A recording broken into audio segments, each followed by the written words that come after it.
नवंबर month के garden update में मैंने दिखाया था बहुत बड़ा ओल जो 3 किलो का था, उसका हार्वेस्ट करते हुए। अब देखिए दिसंबर मंथ में मेरे गार्डन से मैंने ये रतालू को हार्वेस्ट किया है। रतालू को कब हार्वेस्ट करना चाहिए और मैं क्यों रतालू को अभी हार्वेस्ट कर रही हूँ और ये रतालू कितना किलो का है वो तो बाद में देखेंगे।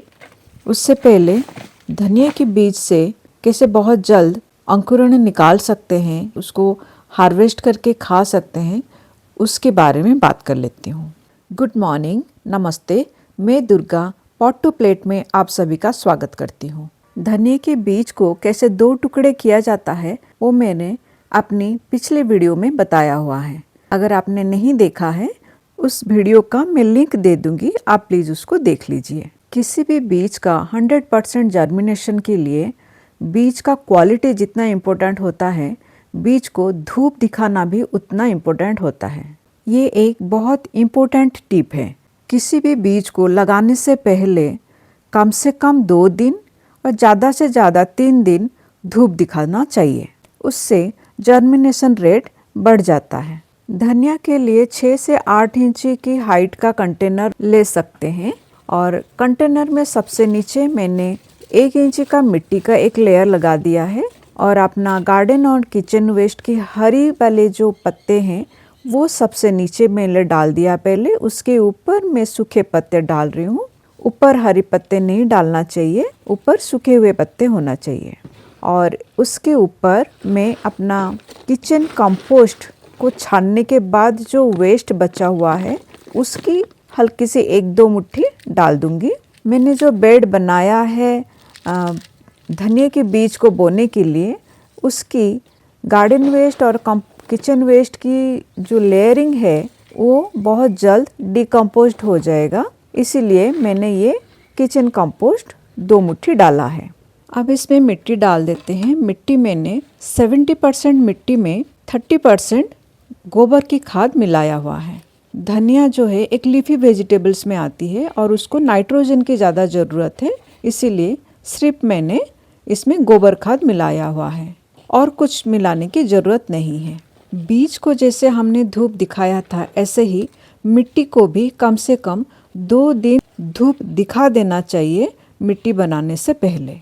गमले की ऊपर की सतह की मिट्टी को अच्छे से प्लेन कर देंगे और बड़े बड़े मिट्टी के ढेले को बाहर निकाल देंगे।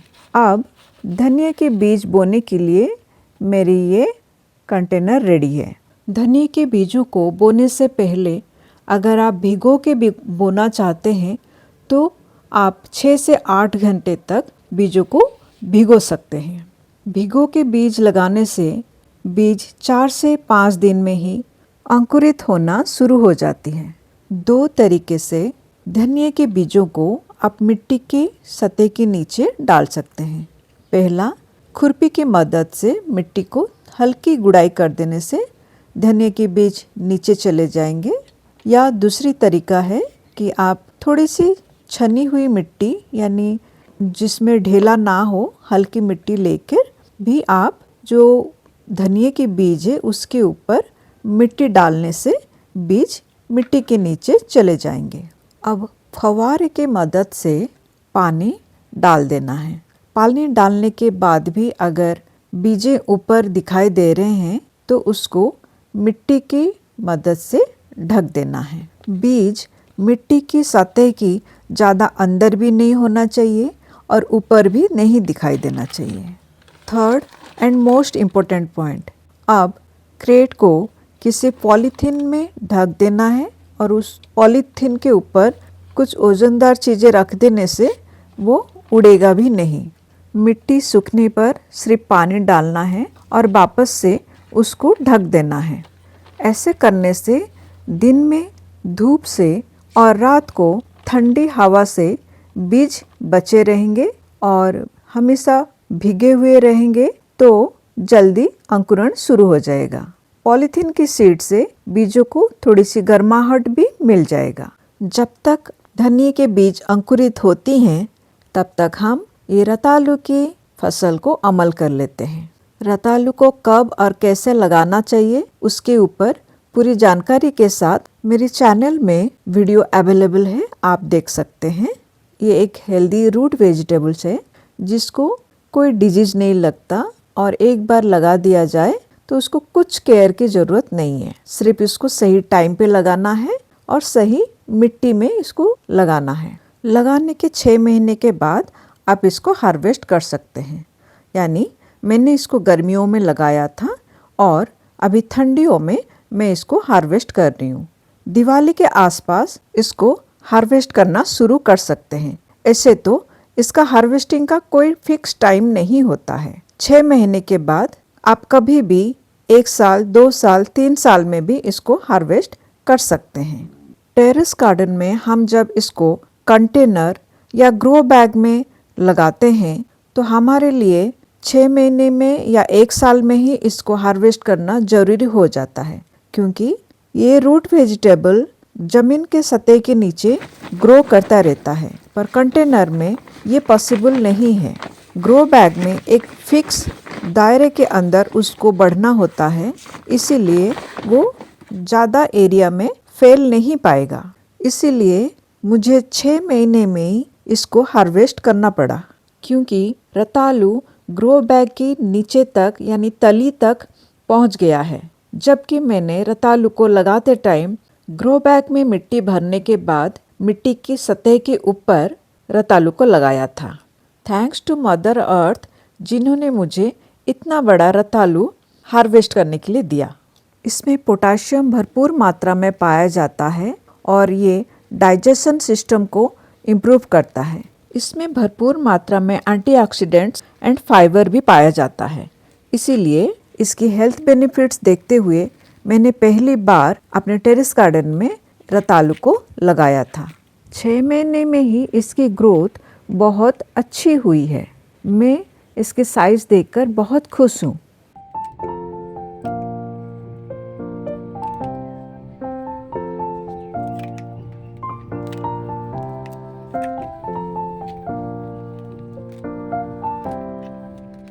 पंद्रह बाई 15 का एक ग्रो बैग और 24 बाई 24 का ग्रो बैग, 2 ही ग्रो बैग में लगाई हुई रतालू मैंने आप लोगों के सामने खाली किया। अब देख लेते हैं कि मैंने कितना किलो रतालू हार्वेस्ट किया है। हार्वेस्ट करने के बाद मैंने इनको 2 दिन धूप में रख दिया था और जितने सारे मिट्टी थे उसमें से हटा दिया था, ताकि इसको मैं अच्छे से स्टोर करके रख पाऊँ।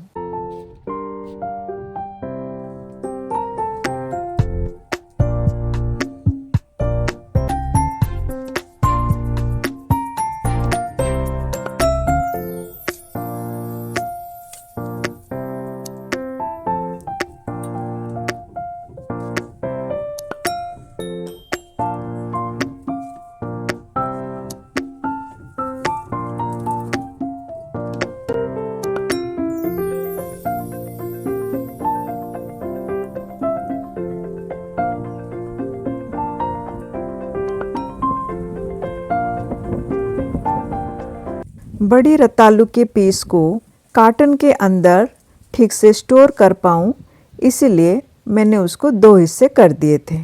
अब देखिए मेरी रतालू कितने किलो की हो गए।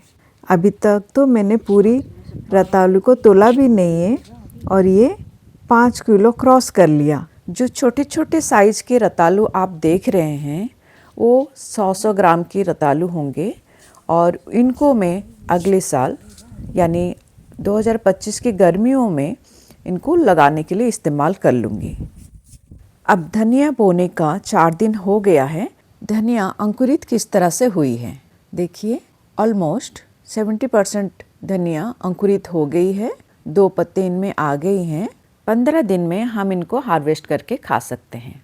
अगर मेरी वीडियो से आपको कुछ हेल्पफुल टिप्स मिली है तो please like, share and subscribe to my channel. उससे मुझे मोटिवेशन मिलती है। Thank you for watching the video. Healthy खाइए, हेल्दी रहिए। God bless you all. Happy gardening.